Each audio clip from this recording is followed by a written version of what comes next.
One, Jeff, BaRRaCCuDDa, and the North American Sweethearts bring it home under the banner of Cognitive Pride. No one thought had a chance at the finals coming into this event. Coming as the number 2 seed. Emily South ripping through. Titan down, falls 3. A double kill for South. It's a 5-man run. They're going to go for the win. The world champions, Cognitive Pride, GG! Season 2, we say hello to Europe as Adapting and Epsilon Esports slam it home. A huge play. Adapting's about to go up. He's going to come crashing down. Who's the target? It's going to be all 3, and 2 will get stunned out. Oh, no. He's taking tons of damage. Oh, no. Chaos forced to move forward. They don't have enough time for this. Again. They don't have enough time down for this. You go. It's a deicide. Ladies and gentlemen, Epsilon Esports. Season 3, new name, same roster. 2-time world champions, Rapper and NRG.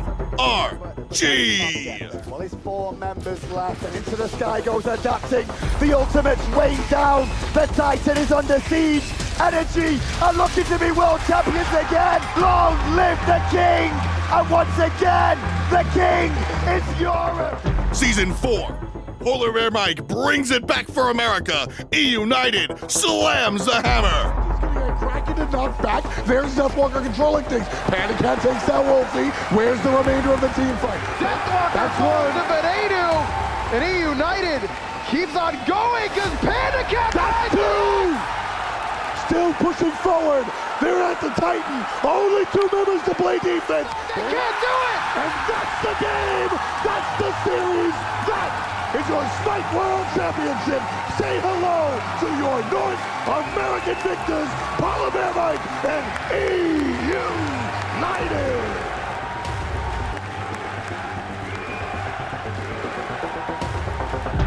Season 5, new map, new players, new teams, same destination.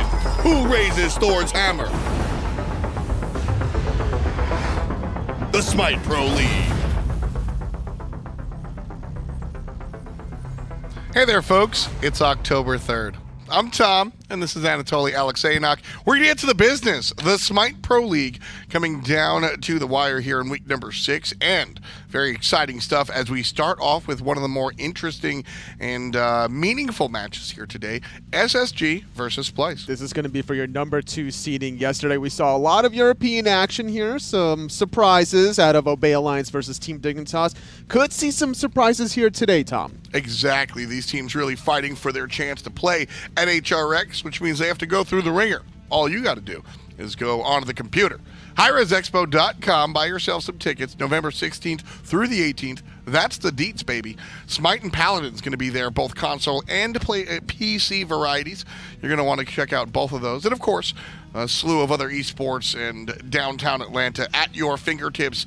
Everything going to be exciting there at the end of November. And at that Sunday, November 18th, you can't forget about that after party. Make sure you hang out with us there. hrxafterparty.eventbrite.com. Finch has something for you. I got something for you. So be there or be square. Yeah, it's absolutely something you don't want to don't want to miss. But I'm ahead of myself. I'm thinking about Mixer and mixing my accounts together. Smite and Mixer together. You can fuse those up. Get yourself a free Pro League Bologna, and some other fun stuff along the way, just for watching the Pro League. That's right. In-stream rewards, get that levels going forward. But today, Tom, week number 6 of the North American placements between this number 2, these 2 teams battling for it.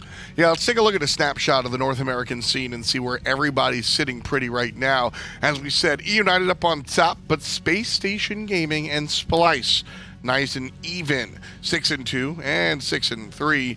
He who wins this will win the number 2 position. And Toli, tell us what that means. It basically means you're going to be invited to that HRX without having to battle your way through the placements. But the rest of the matches for today is to determine that number 3 through number 6 spot. There's going to be also SGS teams coming through placements, as well as the minor leagues. So these seedings are very important. Yeah, everybody's got to get their gears up and ready to go for the upcoming split, or for the upcoming postseason. This is where everybody has really lined up for and what everybody's competing for. Splyce and SSG, Toli. We've got the black and yellow versus the black and yellow. Which team are you more excited to see perform here today? I think I'm more excited to see Splyce because they have such an array of strategies that they're going to bring out to the table, no matter who it's going to be for Divios or Aror. They share a very similar god pool, so it's difficult to tell if that's going to go in the solo or the support role. Even Cyno has been mixing things up. He's been playing up lately and receiving a lot of bans towards his Naja, towards his Erlang Shen, despite some of those nerfs. And as a result of him playing up, the rest of his side laners have more freedom to do what they want to. moswal has been stepping it up, playing a lot of Puch recently. That's the guy that I've been looking at here. I think Mozzie has been one of the bigger applications to any team, in all honesty. I really enjoyed his addition here to Splyce. We've talked about Cyclone. I've mentioned it at length. He's now a true hunter. Before, it kind of looked like a solo laner kind of playing hunters. Now he really looks like a hunter. And I think everything just sort of coming together. Totally, a lot of times we talk about these teams where we say long-term mentality, or we say rebuilding phase, or we'll see how it works out. And I'll be honest, a lot of times it's just headline fodder. This time with Splyce, I feel like we started off in the spring split, we watched them grow throughout the spring and summer, and here they are at fall, and they're just saying, look, we put together the team, we've found the ingredients, and we actually baked it this time. Instead of a lot of times teams early on feel, oh no, I need to make a roster change early, or we have to walk away from our approach to the game. Splyce kept their approach to the game. Aror plays aggressive, weird. They let Cyclone do whatever he wants, and Arlong Shen every game. Totally here in the fall split, they're now competing for number 2. That's true. Between the spring and the summer, it was actually Splyce that had their team house together for a little bit. Some fans at home might have forgotten that, so they were able to build that chemistry together, and has been looking like a totally different team and an atmosphere in the fall split, transitioning some of their picks to their own unique style. Like, Xing Chen is still a great god, and that's something that Divios loves between facing off against a lot of these double hunters that United and Space Station like to bring out. I'm glad you mentioned that, because before we go into picks and bans, I want to give a shout out to the sixth teammate, Coach Kabam, who, when you look at a team have a transformation like this, you've got to be looking at the coach. P's and B's on the way. It's going to be Splyce and SSG. Splyce on the left-hand side with the first pick and the first ban.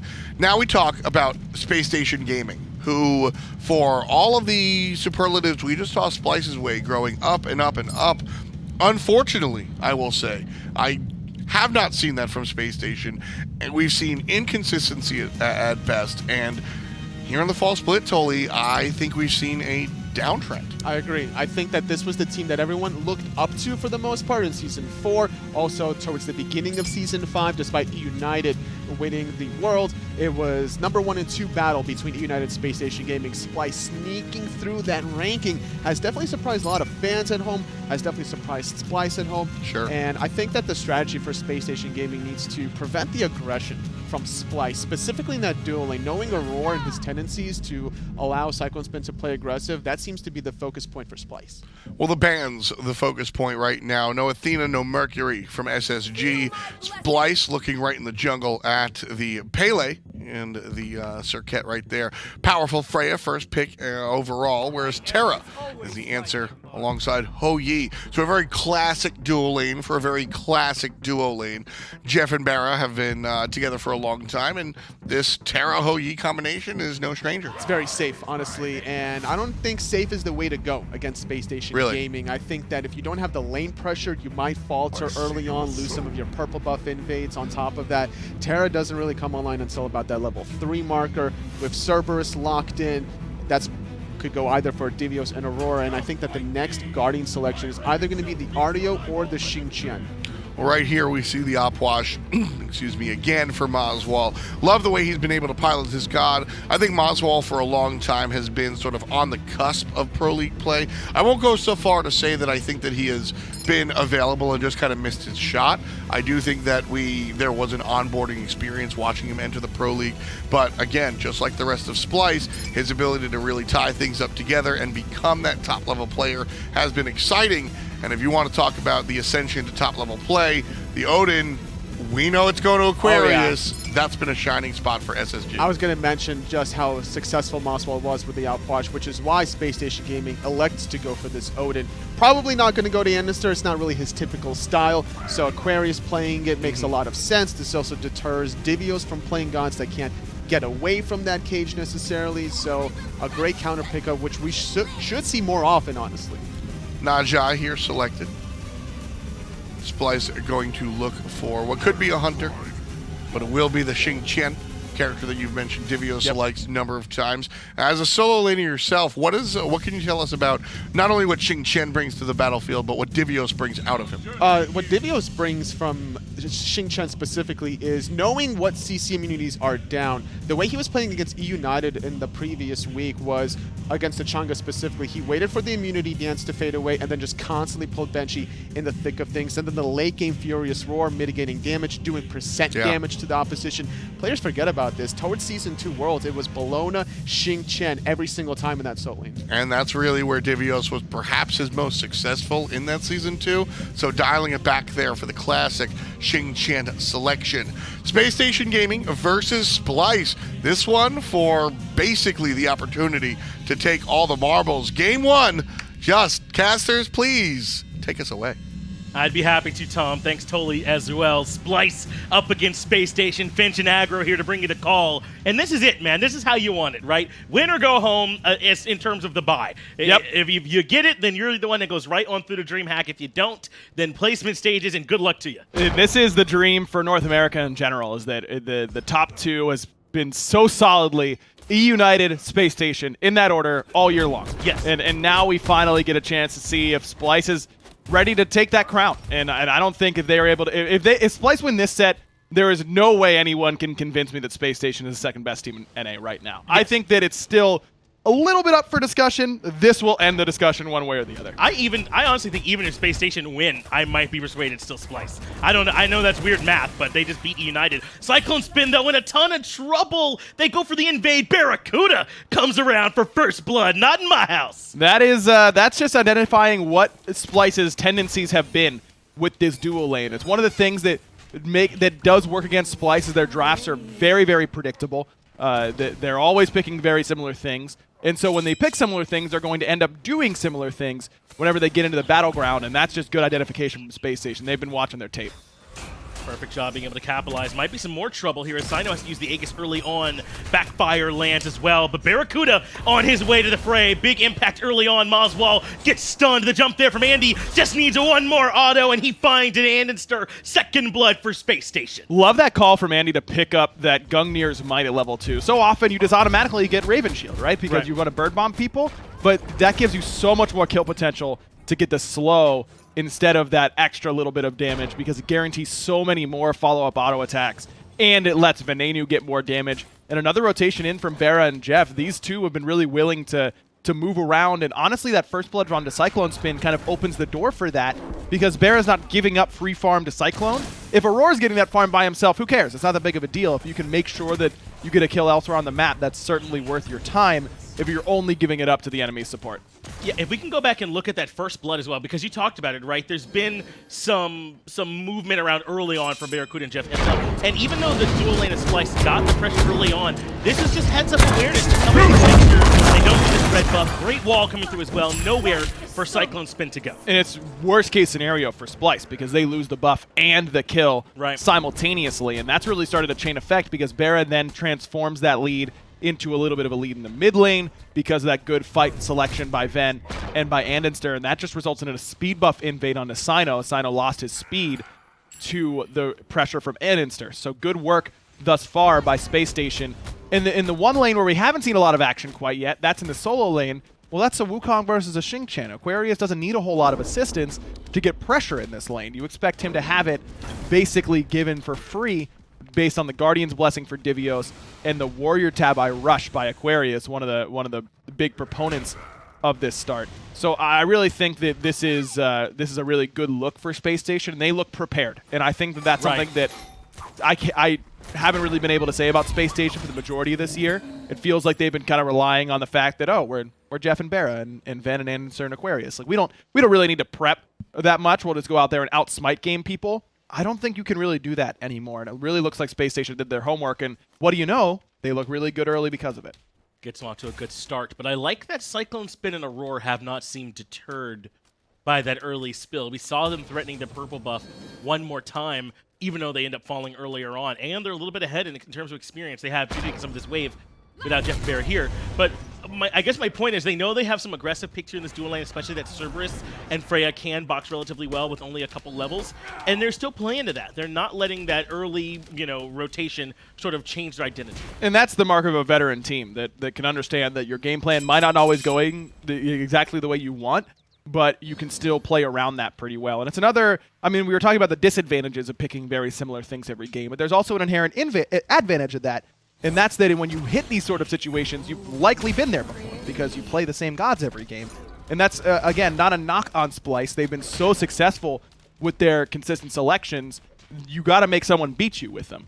And it looks like Space Station does their homework, but is it enough to actually find the victory is still up in the air at this point. And it's still so early on, I feel like, for the Splyce roster in terms of doing well, that they could still be saying they're developing their identity as andinster wants to jump in aggressively on a CycloneSpin. No ultimate available for the Freya, and andinster dunks him down. Another kill for this jungle. Odin, Space Station, off to a 3-0 start. We saw a bit of Odin yesterday, and it did very little to nothing at all. Yeah. And the big difference between those performances, Ice Ice Baby had one, and what andinster is doing here right now is the early aggressiveness. We're 5 minutes in, and andinster has been a part of 2 fights already. One at the Blink Cage there in the dual lane around the left side mid Harpies as well. It's onto the characters that you are picking the Odin for. That's big. You're picking the Odin to cage the Freya and to cage the Opwash, and occasionally to cage the Naja as well. That's who your primary targets are in this situation. And so andinster's not waiting around for the right fight for us to find it. Another trap that I think Space Station has fallen into so far this split and this year as a whole, he's forcing those engagements. He's making that situation a reality, and you end up finding so many more opportunities in that way. Sure, you'll end up having some moments where maybe playing more patiently would have been a little bit more beneficial, but I've always been a fan of setting the pace and not allowing your opponents to be the ones to dictate how the game is going to go, and andinster thus far has done a very good job of being the conductor of the game pace. And they've got a good team to get that done. This is a mid-game monster of a team, I feel like, when this Hou Yi rotates in. The Sun Wukong, especially, once Aqua's able to start being a part of these fights, is a problem. As Aror does have Stygian Torment, brings him outside the cage so CycloneSpin can return some damage, but the Suns and the ultimate from Vulcan over the top is too much. Aror goes down. Cyno has a target, though, of his own, brings JeffHindla back into moswal's damage to make it 1-for-1. Good rotation over from Splyce. They can't afford to continue to let these things go for free in Space Station's favor. But again, that's Space Station saying, we are fighting you now, and you have to do something about it. Splyce does something about it that time around, but still, trading support for support, but getting your characters like Odin, like Venenu, in a better position, that'll really be more beneficial towards Space Station than Splyce, I think, in this match. It was a great response from them, and this time moswal was able to get there a little bit sooner. And as good as that was, you really are starting to see that picture come together, right, of you're not going to be able to fight this Odin early on, especially when Venenu and BaRRaCCuDDa are around. The big circle ultimates on top of the big cage, it's a very old combination for a reason. It's just very hard to respond to. And you can see it. moswal and Cyno both have picked up early Aegises. Beads are so versatile. You almost always want them. But this is a situation where it's not about being CC'd over duration. It's about that cage and the burst damage that comes on the back end. It's already had an impact just in the way Cyno and moswal are starting their game. It's a good idea for sure for Cyno and moswal to be picking up Aegis. But once Aquarius and once JeffHindla are fighting you, then beads will probably be a necessity for moswal on top of this Aegis, just because that root, the threat of the root from JeffHindla alone is so critical to Opwash that he really can't handle that particularly well. I love Vulcan in conjunction with Odin. He might be just as good as Zeus in that regard, because not only is it the ultimate, but laying your turret right on the edge and just getting consistent turret shots. If you get hit by Vulcan turret for that many seconds, you won't survive. Cyno has one more target. Looks like andinster this time brings him right back down into the crypts, but andinster has a shield and is able to make it out. No problem. The rest of Space Station Gaming can now fall back and regroup. But one more time, to your point, it feels like it's andinster starting this fight. It is Cyno, I believe, that catches him, but it's because andinster is positioned aggressively yet again. So far, Space Station Gaming are being the ones that are constantly deciding where the fights are happening. Great play by Cyno, and good cool under pressure. He doesn't try and rush the ultimate, which is Naja's best way to stay out of the damage from Odin Cage. I mean, he immuned 1,000 damage there by getting up and out of that cage before the Vulcan ult landed because of his Windfire wheels. He knows that because andinster has Blink, that means he obviously doesn't have Purification beads. So Sash, auto attack, ult is all guaranteed for him. No reason to try and to rush it. You know, you have so many immunity frames between the Armillary Sash and the duration in the sky. Don't worry about it too much. Cyno stays cool, uses his ultimate to get himself out of Odin Cage effectively, because once he comes back down, the duration is expired. Venenu now should be looking. Cyno proved that that's what he'll do. You made him do it. Cool.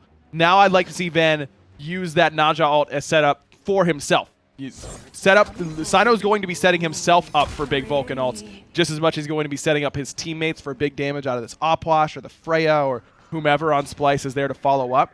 You can really punish Naja on either side with these big damage mage ults, Vulcan included. And one more thing I want to ask you, right, Cyno is the only physical here for Splyce. It's something we've seen a lot more of. It's not too rare. But I don't know about the Naja. We've seen it with Mercury's, and I think it really works because he's a lot more free to build just hard into crit and, you know, not have to worry about nearly as many procs to try and shred through, because sometimes it can be hard to put pin in there if you don't go stone cutting. But this, with the change to Naja, is Cyno going to be able to hit home enough? Because there's already 2 on-keylays there for Aquarius and Andy. They've definitely recognized the magic is their big problem early. Yes, I think that there's still enough damage there for that you have to respect Cyno, because if he is allowed to go for a Malice Deathbringer build to really enhance his ultimate, then you will still insta-die if you're Venenu, especially if Ven's going to be going Bumba's Mask, which is very common. This point is, again, andinster looking for Cyno, and again, Cyno able to find the ultimate, but this time Venenu is being patient. Cyno's Aegis is good enough, though, a little bit too late from Venenu on that Earthbreaker. JeffHindla dropped the Earth and Fury as well. 3 ultimates committed just to try and kill Cyno, and all it costs him is a Relic and an ult. A lot expended there, but that execution has to be perfect. We talked about it. Every time we see an Odin in a game, it's not enough just to cage. The cages essentially do have to be perfect. That one was on point, but it's not just the cage. Venenu has to be perfect with his timing as well to make sure that his ultimate's landing the second that Cyno hits the ground. It's such a small window. He's not timing with his own team. He has to make sure he knows what Cyno's up to in the air as well. It definitely requires high execution. Vulcan ult is one of the harder abilities as well to time off of Naja ult because it's so slow. Even when it's dependent on your distance, and you really need your team to be calling out those 1, 2, 3 hits a lot of the time to get your timing down. And Ven, you know, if this is in a combo that Space Agents have been practicing, it's a tough one to just feel out with Vulcan ult. With things like Ra ult, which are nearly instant, you know, even though Kumbhakarna ult's a different timing than Naja, you can just kind of feel it because you get so much wiggle room basically off of Ra ult. Vulcan ult, man, it's a lot harder to be guaranteeing those. Ven obviously should be, but that time was a little bit late.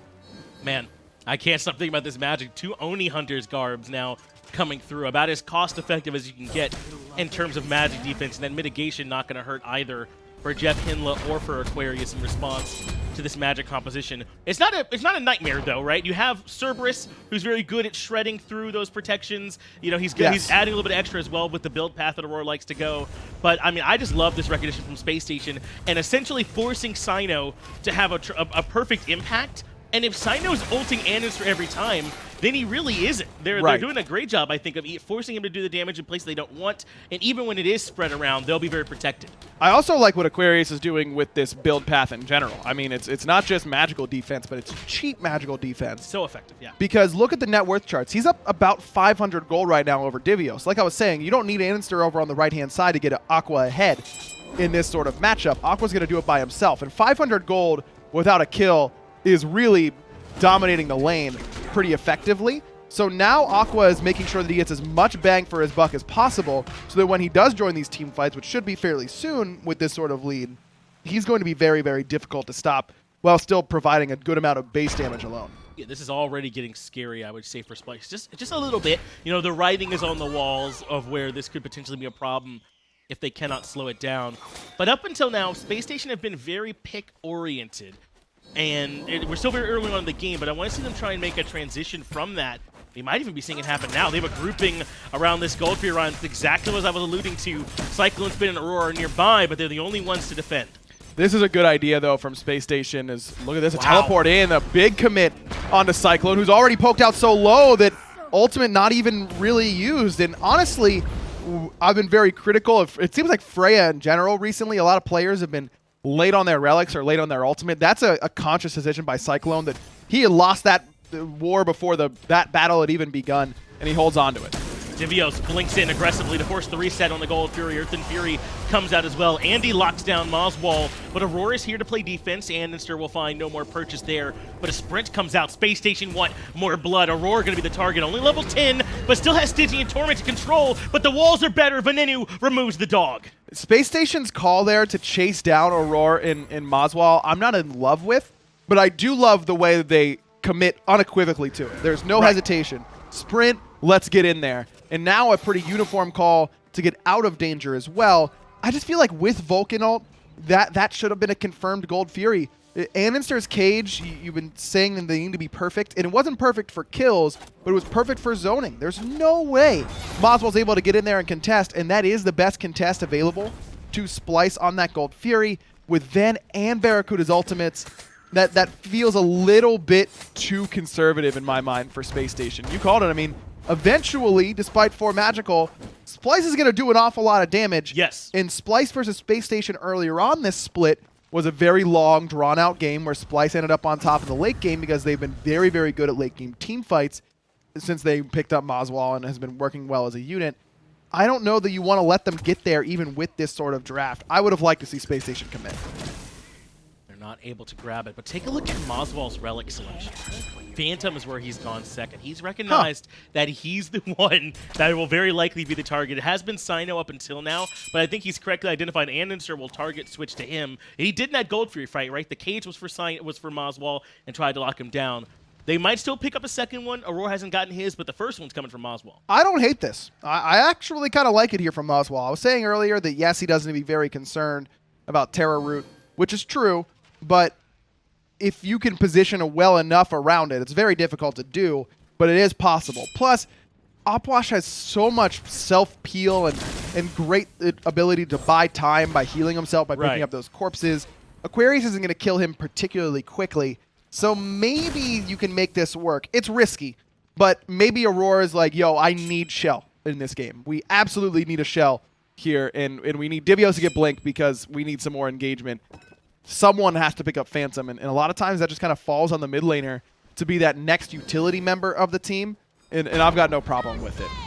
It's great recognition from moswal, and to his credit, much like Prime on Obey over in Europe, he's kind of made this fall split run on the back of these immobile mages, right? The Opwashes come to mind for sure with him, the Zhong Kui's, those sorts of picks. So if there's anyone who I trust to make sure they're executing that positioning, it would be moswal.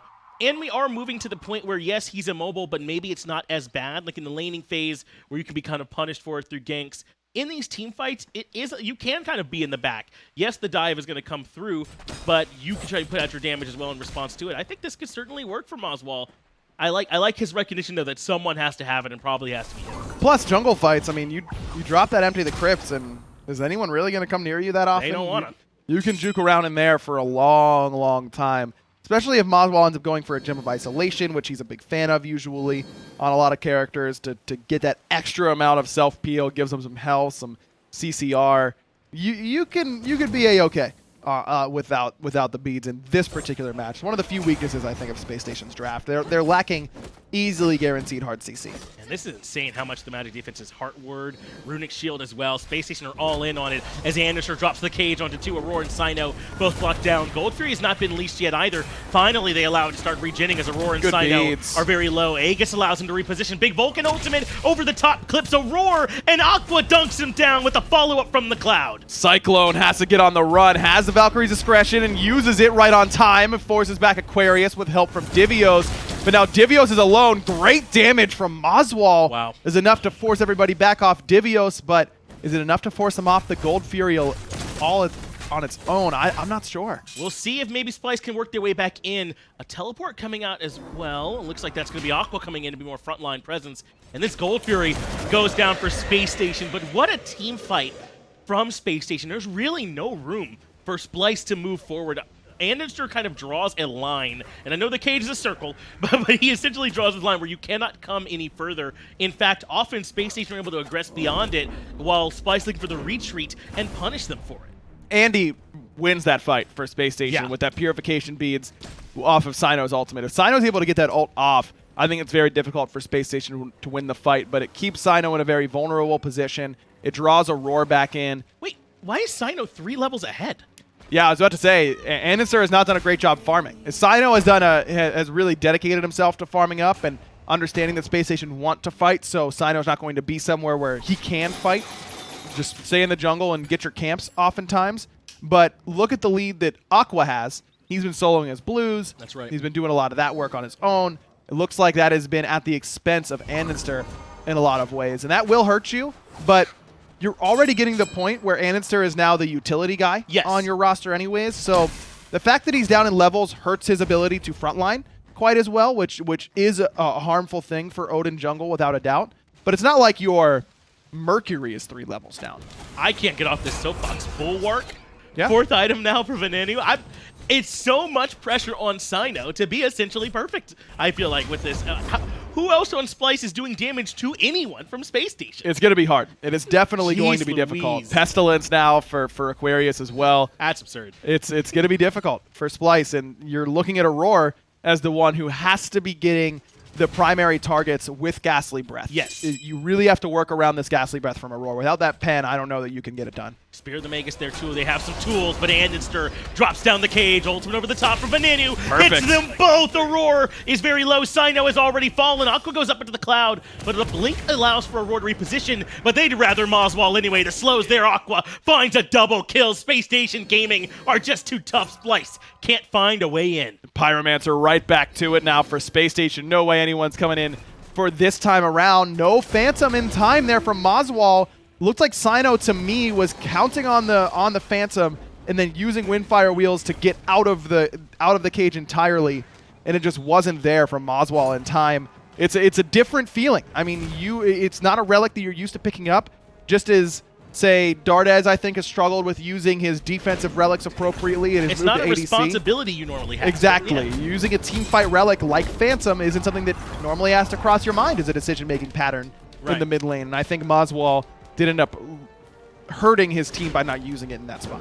And he's the only one as well. You mentioned it, that Aror might have felt the need to go with a different relic, and it was Horrific Emblem, I believe. Or no, rather the Blink. I think he already had it. Yeah, he had Horrific. And the Blink that he recognized they needed, because they're struggling to find a way to initiate so far, even maybe immediate reaction to get out of the cage. But either way, it's a ton of pressure onto moswal. And you said it earlier, right, that Space Station came in, you felt like they had a game plan, like they came in and they knew what they wanted to do. Well, they're executing it 100% across the board. Both carries now with the Bulwark of Hope as well. It's going to be so difficult for Splyce to touch this Space Station roster. It almost feels like they're saying, if you really think you're going to get second place, then come get it. Exactly. I will say this Blink pickup for Aror, it looks strange, because to go up against a team like Space Station has, which is so good at killing you inside cage, between Vulcan and Hou Yi, especially the ultimates of those two characters, and to only have one Phantom, and it's on your mid lane mage, and no shell. It looks very strange. But Splyce's mentality looks like, to me, if they get a good cage off, we have already lost this fight. We need to be initiating. Keep andinster off the initiation and hit the backliners. If Ven is trying to follow up on cage, we've already lost. Let's get on top of him. And that's been the mentality for Aror and Divios basically all split long. And it's served them very well. And I think that Space Station has really crafted a composition that's very good at punishing that idea. But I appreciate Splyce's stubbornness about it, to go, we understand that's what you want to beat, but we feel confident in our practice and the way we've played that this is still going to work out for us. And if it doesn't, then they've got another game to try and adjust. I like this Obsidian Shard coming out, though, from CycloneSpin. We talk a lot about, how many protections makes it valuable, X or Y. There's no math to do when your opponents are building this way, right? You pick it up, because it's going to do a bunch of percent pen, and that's exactly what you want. Soul Reaver next, please. Yes. It also works very well that moswal is able to pick up Spear of the Magus very early on, and Cyclone picks up Demonic Grip, because those two work with each other. If Cyclone hits 3 auto attacks on one target, moswal is dealing more damage, which then allows him to stack up Spear of the Magus, which makes Cyclone do more damage. They work very well together. It's not like they are taking up the same space. So you really can strip away a lot of protections between the spear and the demonic and the ghastly breath. It wouldn't surprise me if you're looking at 100 protections stripped away from the person that you're hitting.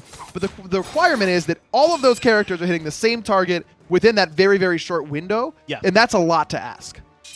But are Space Station ahead enough? Can we see the charts? Because it's what, about 4,000 gold lead and about 4,000 experience. It's been very steady. They've been able to very steadily whittle them down. But I mean, 24 minutes in with this Odin composition where I feel like you're very reliant on it.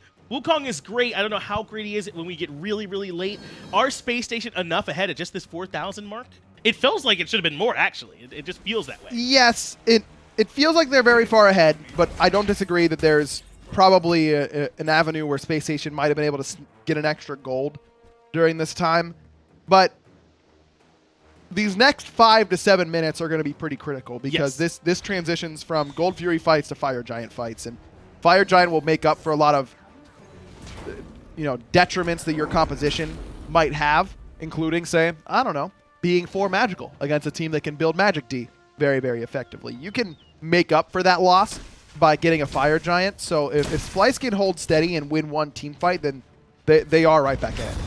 Fire Giant, or Gold Fury rather, at half HP. Aror blinks in, using the blink aggressively, as you said, but on the backside. Andinster looking for some aggression as well, but he holds on to the cage.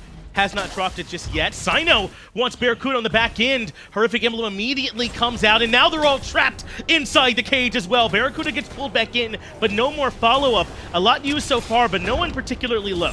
Cage is down, so that's the biggest initiation tool for Space Station, but Aqua now lurking. Cyno gone, doesn't get the ultimate off. Jeez. BaRRaCCuDDa, big damage coming from that ricochet. Cyno definitely needs to find a priority target with that ultimate. You mentioned it, there's a lot of pressure on him in this game.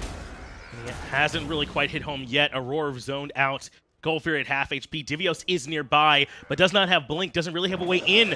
One more Gold Fury goes down for Space Station Gaming, and this is perfect. Right when we're starting to wonder, starting to question, is their lead enough? Space Station make one more move. They go over to the Gold Fury, push it out a little bit further, and they're heading over to the right side of the map. They might not be done. Cyno down for another 20 seconds.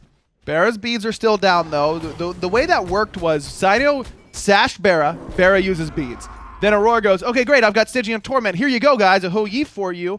But Earth and Fury was on BaRRa, and the Odin cage was down to zone away any follow-up. Right. That really needs to be a Naja ult straight after Stygian Torment, but Cyno was too preoccupied with what was going on in front of him, and for good reason. Space Station was forcing him back. It was just good plays from Space Station in that regard.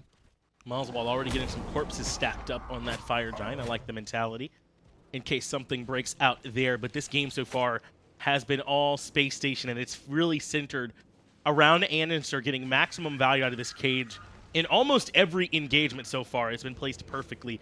And that last fight, it was a lot longer than the fights we've seen, right? So far, for Space Station, the winning formula has been cage in a priority target and follow up immediately. That time, the cage didn't so much lock down someone who ended up falling, but it was still key for them in the fight. It was. Like I said, it zoned away everyone from BaRRa, which lets BaRRa stay up and healthy, which then translates into BaRRaCCuDDa getting a kill on the Cyno, which is arguably the best target to kill, because once Cyno's off the board, you don't have to worry about any physical damage anymore. Yeah. All of the magical damage that you have on your composition is now that much better, which, by the way, Bulwark of Hope for BaRRaCCuDDa now as well. So both damage dealers have a Bulwark. And normally I'm very much against the mid and ADC picking up purely defense options like Bulwark. But in a matchup like this, I think it makes a ton of sense. It not only is the Bulwark great against the magical damage dealers, but the passive is also very, very good against Naja in particular, who might, say, deal the last half of your damage with Windfire Wheels. Now you get that extra shield, and that might not be enough, or that might be enough for Cyno to fall just short of killing you. And the damage threshold you need to cross to win a fight feels a lot less in this game because it is so important that you kill Cyno. Even if they're doing less damage, if it's enough just to remove this Naja, then they're so much more effective against the rest of the squad, as you alluded to. They might even be okay with his andinster drops down the cage onto Cyno. He's the target yet again, half HP already. He jukes around very well and manages to survive. JeffHindla uses Earth and Fury as well. That's 2 huge teamfight ultimates, and Space Station get nothing. Venenu has been really, really conservative with his Vulcan ult usages in regards to the Odin cages that andinster is dropping. Right there, I mean, I know Cyno has Aegis, but you got to make him use it. I mean, it's the same mentality of never crackening someone because they have Aegis, well, then you never crack it. You never get a chance to use it. You're giving that Aegis way more value than it has. Yeah. Exactly. Venenu, that's a couple times now where you'll see him stare down the cage. Do I want to ult here? Do I want to not? Just fire it, man. Holding ultimates means you might as well not even have it at that point.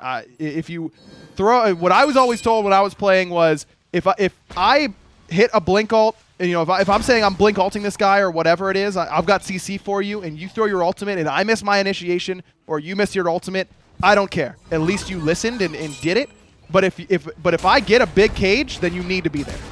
Cyno has andinster up into the air. He comes right back down. Vulcan ultimate comes through as well. The cage is ready one more time. Big ultimate there from moswal, but it's Cyno who's low again. Aquarius can stand inside the damage all day long. Now he's going to heal up on the cloud. Yes, Space Station are low, but they forced out Splyce one more time.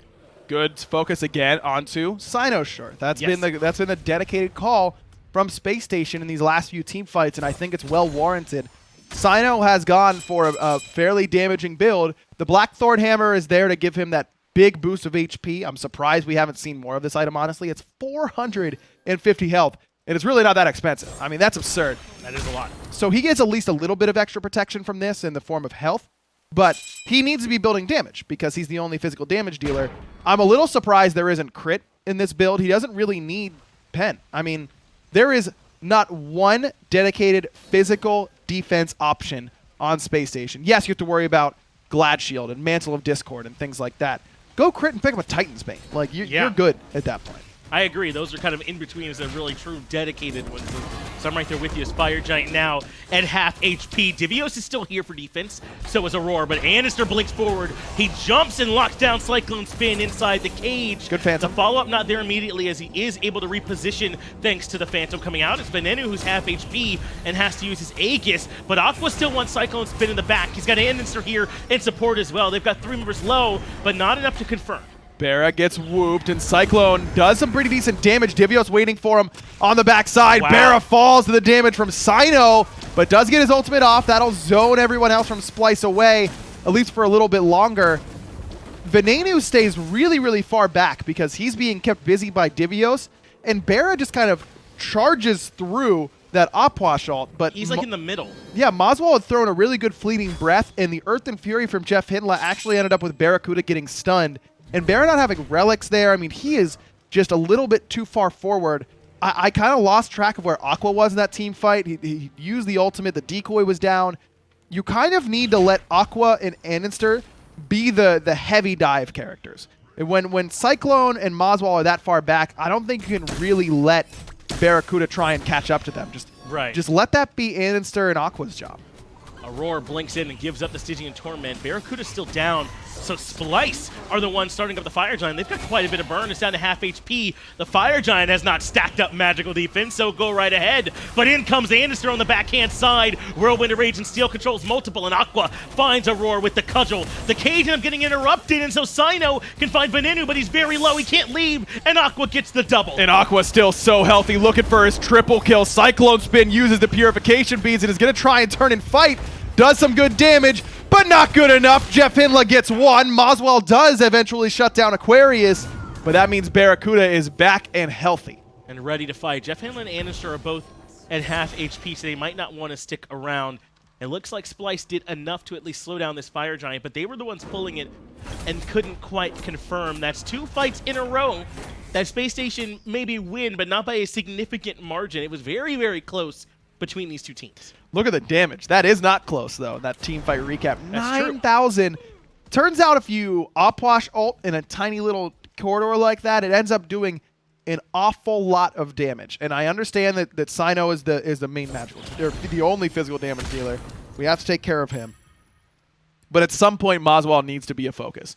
His Phantom is upgraded, which makes it that much harder to kill him. I love that he went for that fairly early on in this game. It just gives you so much more protection. It's not protection, it's damage mitigation, but it's excellent in that regard. And now he's got the Gem of Isolation, so it's even harder for you to get on top of him. And this utility build that andinster has gone for is the right way to go, but it does leave you a little bit short on ways to kill the Opwash, where he's going to be consistently healing himself and slowing you. It's so difficult to stick on top of him.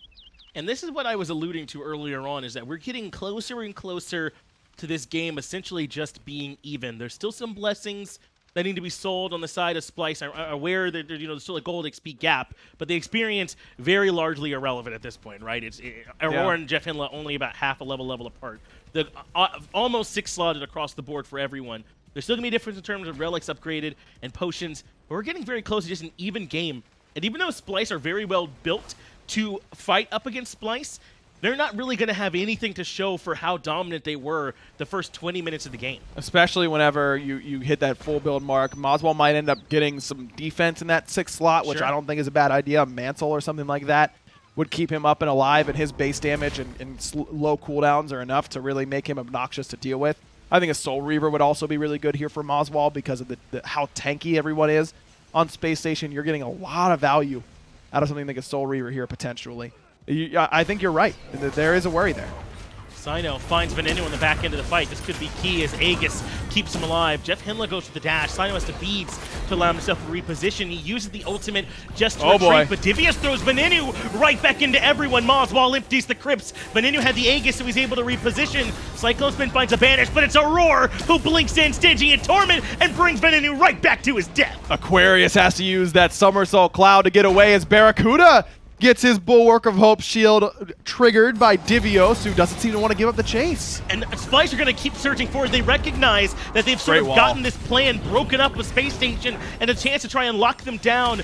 They haven't gotten the Tier 2 tower yet, and behind the Phoenix, the Space Station should be safe. So Splyce will regroup.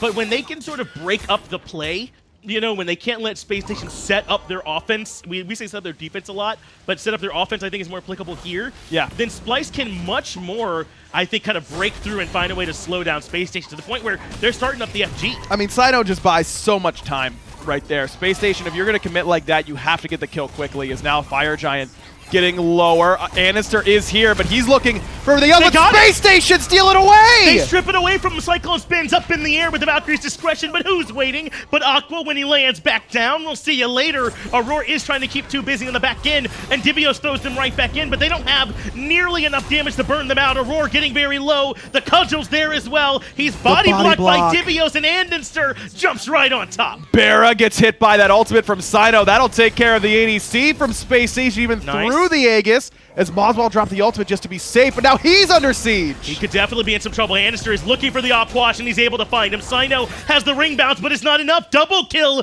for Andinster in the back end. Only Divios still standing, and Space Station Gaming 1 for 4. Strip the FG, win the fight front to back, and now they can take what they want. And that was a straight-up 4v5. I mean, Venenu was dead that entire time. What a fight. And normally, those fights where you steal Fire Giant and there's a big brawl afterwards, whoever got the FG, it doesn't really matter. I think it was the determining factor in that fight because Aqua and Andy are low, but they're getting that incremental Fire Giant regen throughout, and it gives them enough damage. Normally, those damages from the mostly tank Odin and the full tank Sun Wukong aren't going to be enough to kill moswal, but an enhanced Fire Giant, well, it's actually the regular Fire Giant because that was the first one, but even a Fire Giant at 36 minutes is enough.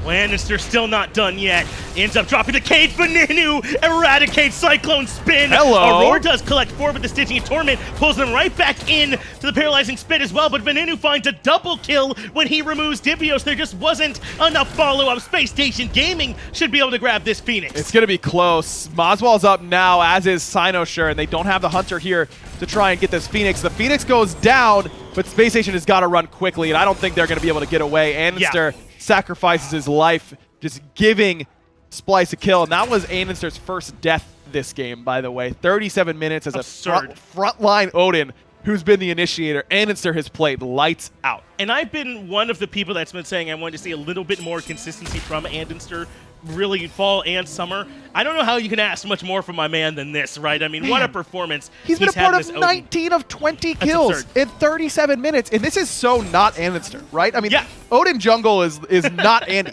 Andy is the Thor, Susano, Ratatosker, the big early game carries and sometimes late game carries that'll make the plays for you. But he's always also been the shot caller, and I think that is where he has fallen short sometimes, that he has to juggle both of those balls at the same time. And that can be a very difficult thing to do, to have a lot of pressure on you to deal the bulk of the damage while simultaneously controlling the rest of your team When he's on a pick like Odin, I imagine it's much, much easier for him to be able to see the map from a zoomed out angle, worry less about, I need to keep track of the enemy mages, relic cooldowns and ult cooldowns and jump cooldowns and kill them. That's my job. Here, andinster's job is to put his team in a position to do well. That's what a shot caller does all the time. So it is a little bit easier, and it seems like it's paying off. Been an excellent performance from Space Station so far, and a lot of talk, I'm amongst them, about that number 2 spot here in North America. Is it Splyce? Is it Space Station? Splyce have looked so strong lately that it's hard not to want to try and give them so much credit for what they've done. But Space Station Gaming, at least here in Game 1, answer back in kind. But the job's not done yet. The game certainly is not over. 39 minutes in, Space Station have broken the base. They've gotten the first Phoenix. But every fight seems to be a closer and closer margin. That last one was 4-for-1. That was pretty good in Space Station's favor. But for the most part, in the late game, it has not been easy for them to win in those kind of numbers. No, it's been very back and forth thus far. And so even with a Phoenix down, it's tough to say exactly which team is going to end up winning this one. I mean, Space Station is certainly in control because they have 3 towers still up, and with 4 magical damage dealers, it isn't easy for Splyce to get those structures down without a clean wipe or very nearly a clean wipe on the opposition. But, man, this has been fun to watch. These 2 teams have had really, really good sets all year long. 2 very even teams having a very impressive game right now. And this is good for North America in general, that their top end can look this strong, as they will be competing on an international stage very, very shortly. Look at that. Aror actually, I'm sorry to interrupt you. No, you're fine. Aror picked up a Spear of the Magus last item just to really enhance the pen. He's right. He's and not allow wrong. Space Station to actually end up falling in these. Aror has fallen fairly quickly in a couple fights because of the cheap nature of his build. No Mantle of Discord, no Gauntlet of Thebes, no big protection item. But this has been Auror's style all year long. Auror's really adopted this is how I play support sort of identity about him, and I love it. Would anyone else excel at this style? Probably not. But Aror is literally solo laner 1.5 for Splyce. And he and Divios share that responsibility in these team fights so well. It's timing their blink, it's staying out of combat so you can get that blink off, it's target identification, and and sometimes they leave moswal and Cyclone out to dry, and that's why Cyclone likes to play these hunters that can either dive with you or cover his own ass whenever he's in trouble in those sorts of situations, like the Gibelanke ultimates and the Izanami using stealth. That's all intentional by Splyce. A way to work around this strategy that Splyce likes to use. Well, now it's to the test. Aror has the Magai's Cloak popped, Fire Giant, at about half HP, and the turret appears to have kept it locked down, at least for now. Space Station Gaming are holding on to it at this level, trying to force the hand of Splyce. And there's the cage. andinster 1, it has 2 trapped. Divios goes outside to look for more. JeffHindla takes a few shots from the FG, but Splyce are still relatively healthy after the cage has been expended. That's ideal, and moswal didn't have to use the Phantom. Again, the ultimate from Venenu isn't really there. I know that's the tank in Aror, but knowing that he has a 1 item slot that gives him literally 0 defense, even being level 20, I wonder if there would have been enough damage had Space Station fully committed to killing Aror in that spot. Still had the leap as well. I don't know. That cage felt a little bit lackluster there from andinster, and again, a bit of a disconnect on what Space Station wanted to do. Was that cage there to kill the frontliners, or was that cage there to zone them away from Fire Giant? Because I don't think it did either particularly well. Well, now it's time for one more try for Space Station Gaming to see if they can lock this fight down. Splyce have been very, very patient. They're here for the fight, but they're not going to overcommit in. It makes the job so much easier for Space Station if they kind of walk into range for that cage. Instead, they're trying to force Space Station to make that decision at the last minute. Do they want to commit to the objective or the fight? Well, andinster has full CDR, so cage is already back up, yeah, by the way, which is pretty absurd. And they did get Cyno's Aegis, which is a huge cooldown, because now Venenu is actually incentivized to just Vulcan ult as soon as he sees a cage come down, as long as Cyno's inside of it. The only caveat being if Cyno finds Windfire Wheels, then that might be a game changer. But there's certainly possibility for that, and I think that andinster was playing around that from the beginning. Even though this might not be the best cage, if we get 1 relic, then it's worthwhile. It's kind of wonder, though, if you're playing to not lose, it's hard to win sometimes, so you got to take those shots. We'll see what the call is here from Space Station as they try one more time. andinster going to blink in. He wants CycloneSpin, moswal, and Aror. Cyno is freed from the cage, but they keep the damage dealers away from the fight.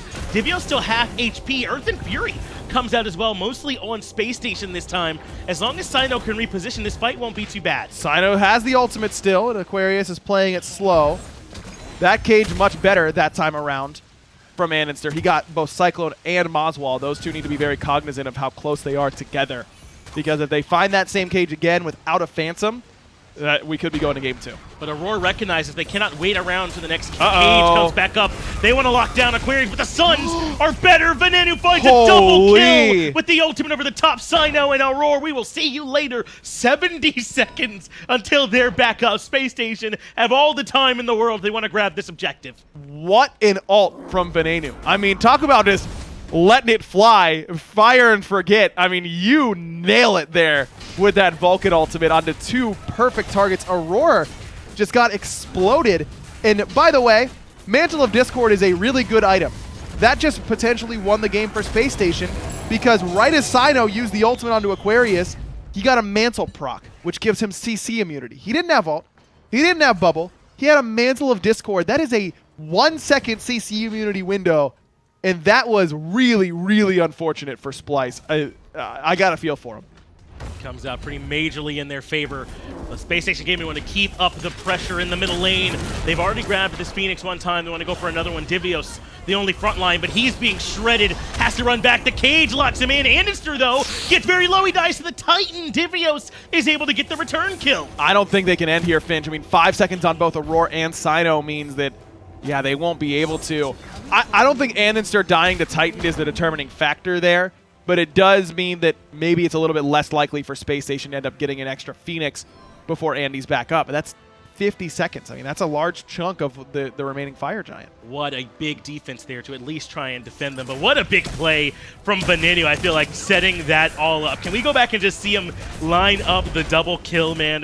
Who was it? It was on Moswal and Aror? Cyno and Aror. Cyno and Aror, man, to set that one up. He's way back, as we expect from him. He's been patient with it all game, and he sees it over the wall. Perfect. That is, man, there's no better feeling than just seeing big numbers after firing off a Vulcan ult that you're like, I think that was good, but you're not really sure until it actually connects. That one, unequivocally, really good. Yes.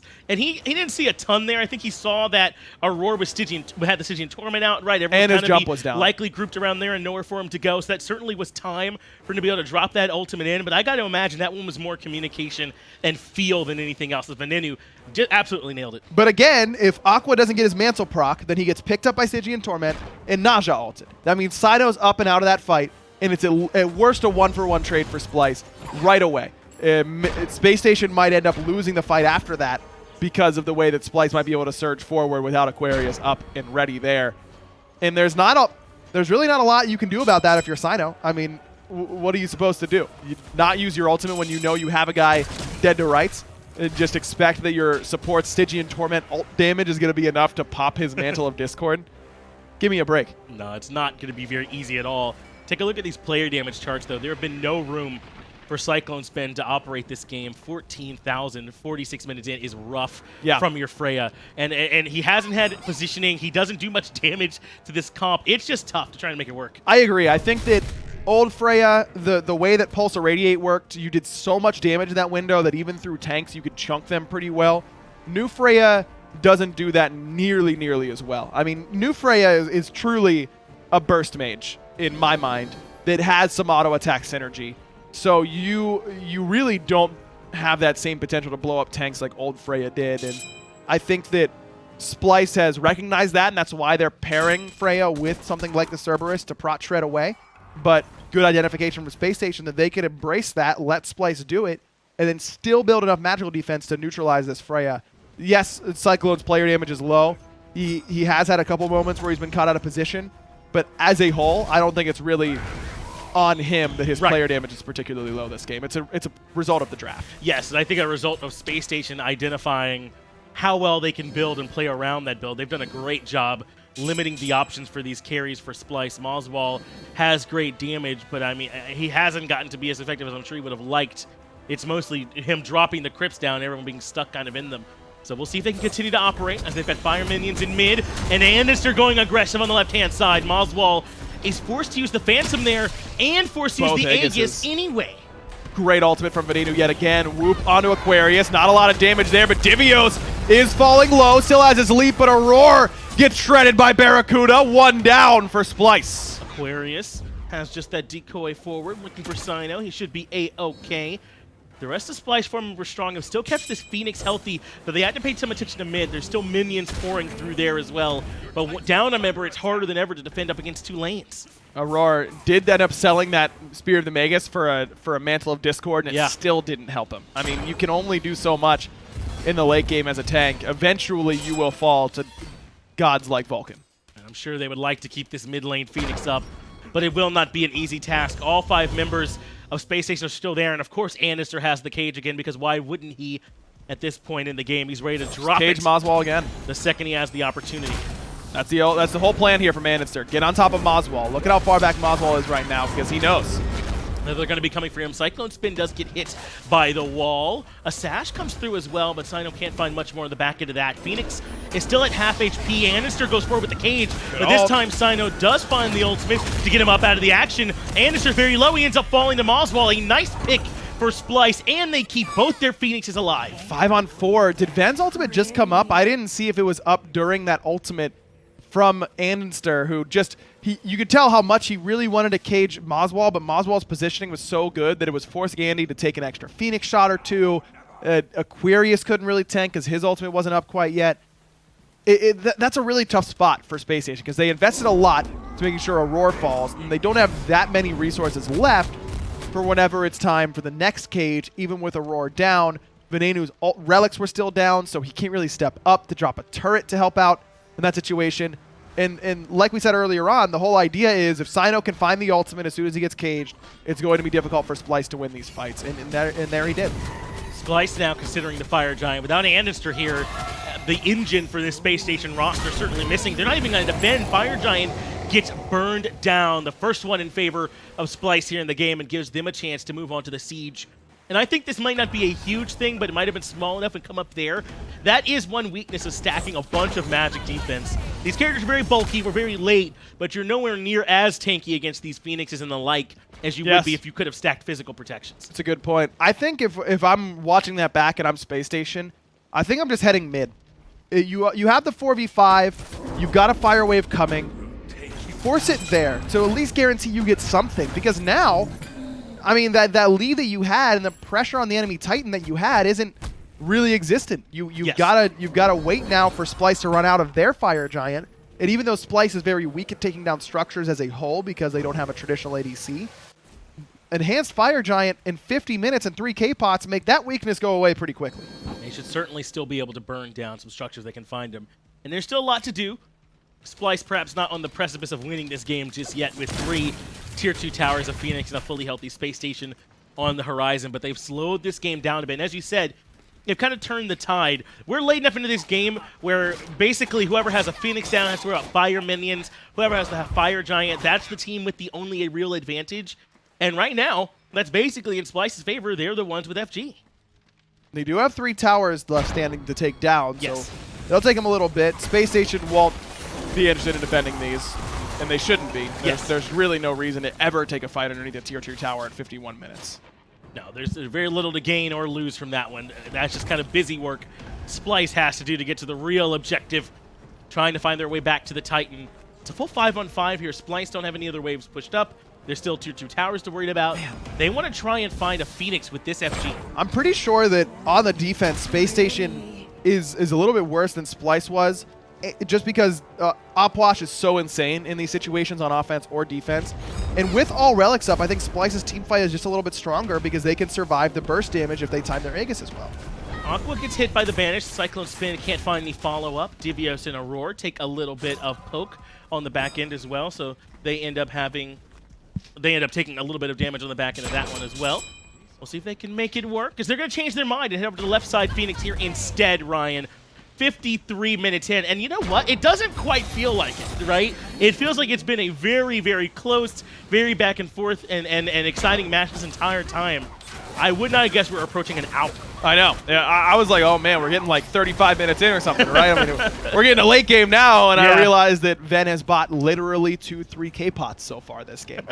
He just popped a 3k defense potion. He had a 3k offense potion earlier on, which is likely worn off by now. So it's been a long one, but it's been tense, and that's kind of what you expect when there is this much on the line for both of these teams. I mean, nothing is guaranteed at placement stages. No.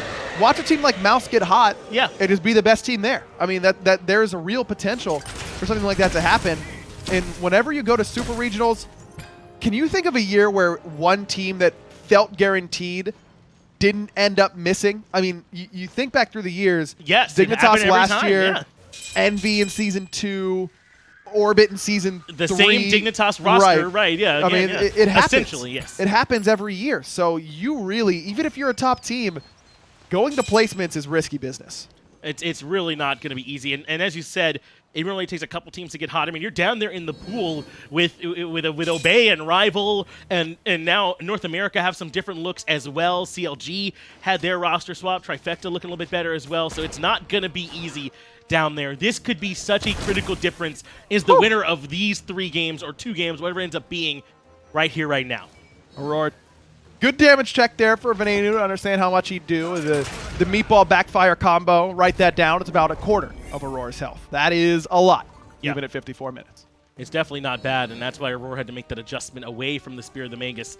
Yeah. He knew that one was not giving enough protection. Andinster a bit far ahead of everyone else, but moswal's the one he locked down. He only uses the Aegis to immune the damage. Good. Andinster has to jump back, but Divios has the Whirlwind of Rage and Steel to at least pull JeffHindla, but remember, he can't be knocked up. Perfect play so far. Aquarius does have to use the ultimate, but he'll escape. And like I said, I think with Splyce having all relics up, a lot of ults, though. Their fight is a little bit better. But with their relics down, I think they have a really tough time. So Spacestation's just trying to bait relics away. Problem is, you're right, it costs them a lot of ultimates to do that. And now Splyce can try and surge forward. They only use 1 ult. This has been the difference, I think, too. When things started getting much closer, what happened was that Splyce was just barely able to live through the initial surge, and then they aggressed in that very narrow window where they can't execute their combo. Spacestation can't. Splyce go in. Cyno goes in as well, but he's forced to use his Aegis. The Suns are right there on top of him. He does have the ultimate to get out onto Aquarius. Not a ton of damage, but it lets him live. Cyno still in the cage, but He's Aqua alive. died because of moswal's damage on the return. That's so important. There's a reason that you don't give Cyno Naja. That is the reason. I mean, no other assassin turns a fight like that, where you are nearly dead, and not only do you survive, but you buy time for your team to surge forward and get the kill for you, and Aquarius ends up falling. In this blink pickup for Aqua had worked out pretty well through the first major portion of this game, but at some point I think this lack of shell, neither team having a shell is pretty crazy to me, but I think not having a shell against a Freya, who is really, really reliant on that first big auto attack damage. Maybe Aqua gets it off when he lands, maybe not. But no shell, I think, is hurting both of these teams. And what's happening is that Splyce are getting better at the play. Space Station this is a very good draft, but it does kind of execute one play, right? Yes. It's like the cage comes down and you need Venenu to dunk on top of it. And Splyce are getting better at patiently responding, not using too much. But Andinster wrapping around the back end is great. Earth and Fury is there as well, but moswal still had the Phantom, so they're able to reposition back out of it. Divios is low, but he makes it out of Phoenix range. Aurora gonna bring in 2 with that Stygian Torment. BaRRaCCuDDa under siege. There's the ultimate. Gets up into the air and then no, it was Banish that actually brought him up. Barra falls to that Valkyrie's discretion, and Cyno finds another one with that ultimate. That's huge as Cyno takes down JeffHindla as well. Somehow things have turned back around on their head, and it's Splyce who appear to be in control here in Game 1. 57 minutes in, 5 up against 3. No ultimate for Venenu available as well. But it looks like Splyce aren't ready to force their way in. They're sticking around in mid. They've got a minion wave here, but Space Station are not biting. I think that going left is the call that I would be making here if I'm on Splyce. I mean, There's no you've got 2 in left, yeah. an eternity to get a Phoenix at this point. Pick up that wave. Yeah, ping it out. Just go get it. No reason to try and backdoor this, but you do have to be wary of Odin Cage again. It's back up, but now Aegis is back up for moswal. Moswal's hold of Phantom and use of Aegis on that fight underneath Fire Giant by Blue Buff is really where Splyce is able to make that play. moswal's cool under pressure has been very, very impressive. And this is the biggest game of moswal's life. That's what I mean by getting better at the composition, right? They're being smarter about when they time their relics and recognizing when the full commit's coming from Space Station. And as you said, it's huge in moswal. Now it's only 20 seconds left on BaRRaCCuDDa.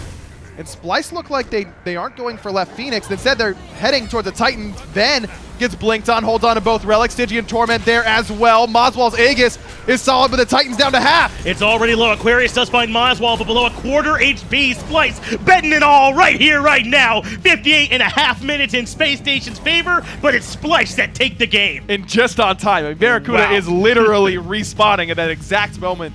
They end up killing the Titan. What a game from Splyce. Yeah. And again, Space Station just can't quite get over the hump of beating Splyce in a late game match. It's not easy, man.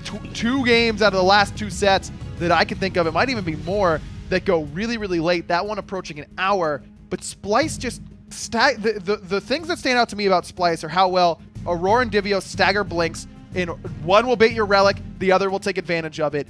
And it's very, very difficult to play around that. And when you pick 2 gods in your carry roles in Vulcan and in Hou Yi that don't have CC immune ultimates, it's to the point where I feel like when playing against Splyce, it's something you need to really prioritize so that you can keep yourself safe. And that Stygian Torment follow-up after Divios went in is what kills both JeffHindla and BaRRaCCuDDa there. Who's your MVP from game 1? It's tough to sell. You got to go back over 58 minutes worth of information to try and decide. But I don't know who's sticking up for you. Cyno, take your pick. Yeah, Aror, Cyclone, Divios, not Cyclone. But again, it wasn't really his fault. Yeah, he was not in much of a position to succeed. But that's only game 1, an hour in. Remember, the winner of this set is the one that makes it right on through to avoid those placements. Let's get it back over to the desk for their analysis. Thanks a lot, Finch. Thanks a lot, Ryan, there. Great job on the commentary. 58 minutes of action. Boy. And Splyce are up on top. And the thing was, Splyce was down for the first 48 minutes of the game. Space Station Gaming were controlling the objectives, getting the gold, 2 of the Gold Furies, majority of the Fire Giant, stealing away the Fire Giant, which I think was the Sunbreaker from BaRRaCCuDDa, but it still didn't matter because they couldn't break the Phoenix out of Splyce in that late game because of moswal's outwash. Yeah, I mean, look at that damage. 47-1. 47,000 player damage. Only outdone by the Vulcan, who Vulcan routinely has absurd player damage. Venenu, strong stuff there, but Mozzie's going to be your most valuable player here. The most valuable Puch, if you will. This guy just made it happen. Tons of zoning plays. The Gem of Isolation allowed him to just bring so much control to the party. And what's most important was the fact that he picked up the Phantom for himself, being able to peel for himself. CycloneSpin didn't have the best time, but moswal certainly did. Yeah, I mean, his ability to just control these fights, control these objectives, control these players. You notice I've said control a couple of times here, Tolly. I mean, that's really what it was, on top of the fact that he's able to bring absurd amounts of damage. That's right, because Space Station Gaming were relying a lot of andinster's plays towards the beginning of the game. He set his team up beautifully for a lot of kills, which is why he got ahead. Him and his team got ahead, but he fell behind experience-wise. Yeah. Cyno was being able to clear the camps faster, rotate a little bit better and faster, and as a result, he was able to make some plays of his own, but I think the outwash space control with Gem of Isolation eventually caught up. Venenu had some great ultimates, but during that left side Phoenix siege, it was a great Aegis from both CycloneSpin and moswal that kept them still relevant in the fight and allowed them to push on.